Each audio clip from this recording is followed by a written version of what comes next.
And I think this would be a good topic for us because somehow the disturbance, what took place, it interrupted our lives.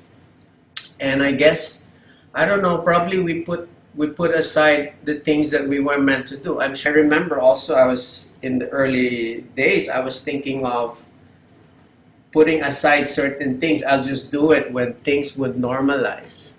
I was just thinking a lot, and I told myself that this should not be. That really, if you look at it, if you analyze, there are really no, and this would be a nice gem word, there are really no perfect time or perfect timing to do anything. So meaning, we always think of, okay, let me do this on the time, the right time, or the perfect time.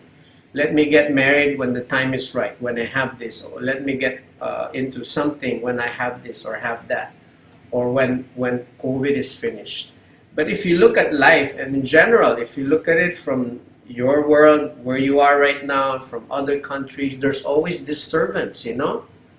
Plane crash, the thing that happened in Lebanon, in some countries they have wars, in some countries, you know, we're all experiencing so many different challenges in our society, in our environment, even on our personal lives. We all have our storms or earthquakes or tsunami going on in our very lives. So imagine if we are to put aside things because of the disturbance, then we'll end up regretting it because, you know, life must continue, as they say. So what am I saying here? I don't think we should use any excuse or reason to procrastinate, even if we're having, you know, difficulty in our lives. So when I was talking about this nice picture I posted, did you see that picture of the papaya tree? Such a wonderful tree. Look at that papaya tree. Normally it should be horizontal on the ground, flat, but it has grown horizontally.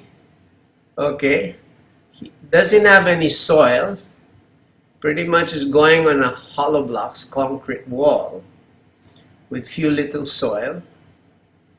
Not only that, look at the position of the body of the papaya. But this papaya tree is bearing a fruit, so it's a she.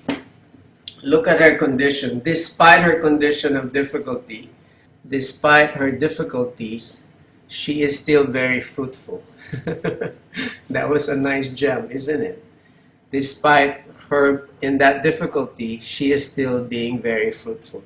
So when I saw this picture, I was going, oh my God, you know, this would be, you know, it's like this papaya tree is teaching me a very wonderful lesson, because sometimes we think, I thought, okay, I'm incapacitated because I couldn't travel. I'm staying at home, and I have to stop so many things that I'm doing. When I saw this papaya tree, I said, hey, wait a minute, a situation with the papaya tree could still be very fruitful in their lives. So a wonderful message that we could, you know, learn upon and ponder upon, that I'm sure that we have, you know, similar situation, not as worse as that papaya.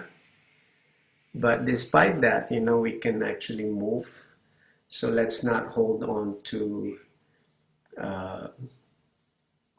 putting off. And we like to do this. I love to do this, putting off the present to the future. You know, like the things I could do now, I put it off to the future.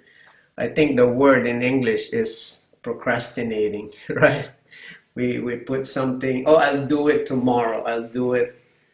So I remember in the early days, Dato had this slogan, do it now. For the single man and women, when is the right time to get married? When is the right time to have a child? But it doesn't happen that way, you know what I mean? Life is just full of things that we decide upon as we move on, and we just have to be brave to embrace it and make the adjustment, make all the mistakes, do the fall down. There's no perfect time to do anything. There's no such thing.